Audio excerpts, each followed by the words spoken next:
Assalamualaikum warahmatullahi wabarakatuh. Hari ini kita bertemu dalam pembelajaran IPS dengan materi kegiatan ekonomi. Sebelum memulai pembelajaran hari ini, marilah kita membaca basmalah terlebih dahulu. Bismillahirrahmanirrahim. Tahukah kamu termasuk dalam kegiatan ekonomi apakah kegiatan yang kamu lakukan setiap hari? Kegiatan dalam perekonomian yang pokok dapat dibedakan menjadi 3. Ada kegiatan produksi, ada kegiatan distribusi, dan ada kegiatan konsumsi. Pada pertemuan kali ini, kita akan fokus membahas kegiatan produksi terlebih dahulu. Kegiatan produksi adalah kegiatan menambah nilai guna barang atau jasa. Kegiatan ini juga bisa diartikan sebagai kegiatan menghasilkan barang atau jasa untuk kebutuhan manusia. Nilai guna setiap barang tidaklah sama. Adapun nilai guna barang diantaranya sebagai berikut. Pertama, nilai guna tempat. Nilai guna tempat adalah barang yang setelah dipindahkan tempatnya akan lebih bermanfaat bagi manusia. Misalnya pasir di sungai. Ketika dipindahkan di kota, akan berguna sebagai bahan bangunan. Kedua, nilai guna bentuk.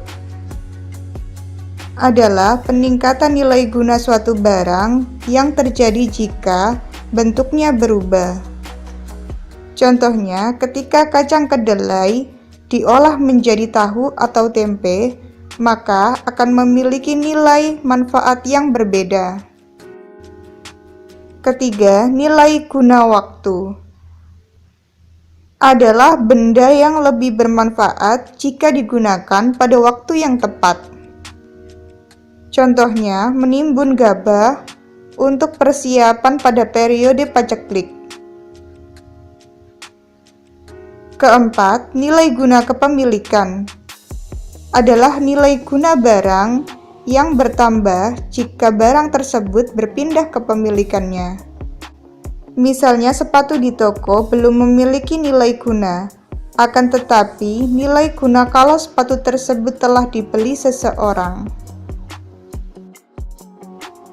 Adapun beberapa tujuan melakukan kegiatan produksi antara lain: pertama, untuk memenuhi kebutuhan konsumen. Kedua, untuk berusaha memperoleh keuntungan. Ketiga, meningkatkan produksi nasional. Keempat, mengurangi pengangguran. Kelima, untuk meningkatkan pendapatan masyarakat dan pendapatan negara. Produsen dalam menghasilkan barang atau jasa yang akan digunakan untuk memenuhi kebutuhan manusia memerlukan berbagai faktor produksi. Faktor produksi adalah segala sesuatu yang digunakan untuk menghasilkan barang atau jasa dalam rangka menambah manfaatnya. Faktor produksi dibedakan menjadi 2, faktor produksi asli dan faktor produksi turunan. Adapun faktor produksi asli terdiri dari faktor produksi alam dan faktor produksi tenaga kerja. Sedangkan faktor produksi turunan terdiri dari faktor produksi modal dan faktor kewirausahaan. Berikut penjelasan dari keempat faktor produksi tersebut. Pertama, faktor produksi alam. Faktor produksi alam adalah faktor produksi yang disediakan oleh alam sebagai bahan mentah atau bahan baku produksi. Faktor produksi alam terdiri dari tanah, hutan, barang-barang tambang, serta air. Kedua, faktor tenaga kerja. Adalah faktor produksi manusia yang secara langsung maupun tidak langsung menjalankan kegiatan produksi. Faktor tenaga kerja dibedakan menjadi beberapa. Yang pertama, tenaga kerja terdidik.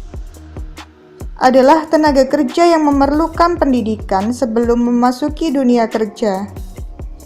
Contohnya dokter. Kedua, tenaga kerja terlatih adalah tenaga kerja yang memerlukan pengalaman dan latihan sebelum melaksanakan pekerjaan. Contohnya penjahit.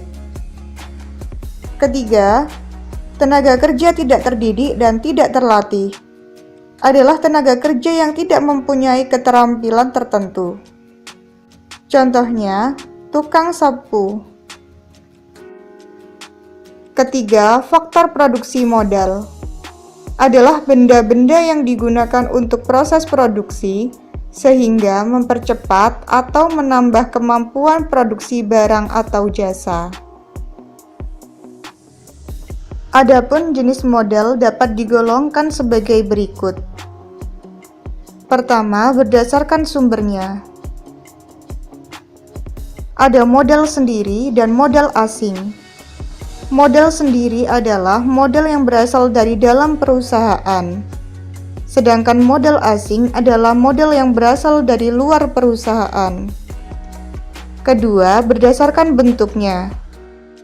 Ada modal konkret dan ada modal abstrak. Modal konkret adalah modal yang dapat dilihat secara nyata dalam proses produksi. Sedangkan modal abstrak adalah modal yang tidak memiliki bentuk nyata, tetapi memiliki nilai bagi perusahaan. Ketiga, berdasar kepemilikannya. Dibagi menjadi modal individu dan modal masyarakat. Modal individu adalah modal yang bersumber dari perseorangan dan hasilnya menjadi pendapatan pemiliknya. Sedangkan modal masyarakat adalah modal yang dimiliki pemerintah dan digunakan untuk kepentingan umum dalam proses produksi. Keempat, berdasarkan sifatnya. Dibedakan menjadi modal tetap dan modal lancar. Modal tetap adalah modal yang dapat digunakan secara berulang-ulang. Sedangkan modal lancar adalah modal yang habis digunakan dalam satu kali proses produksi.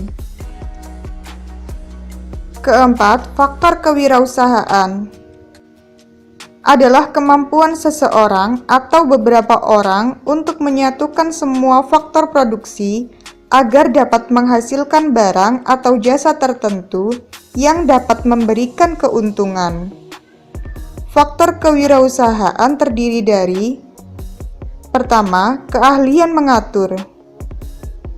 Kedua, keahlian di bidang teknis. Ketiga, keahlian mengorganisasi. Nah, setelah kalian belajar materi hari ini, lakukanlah kegiatan siswi berikut untuk menambah pemahaman materi. Selamat mengerjakan!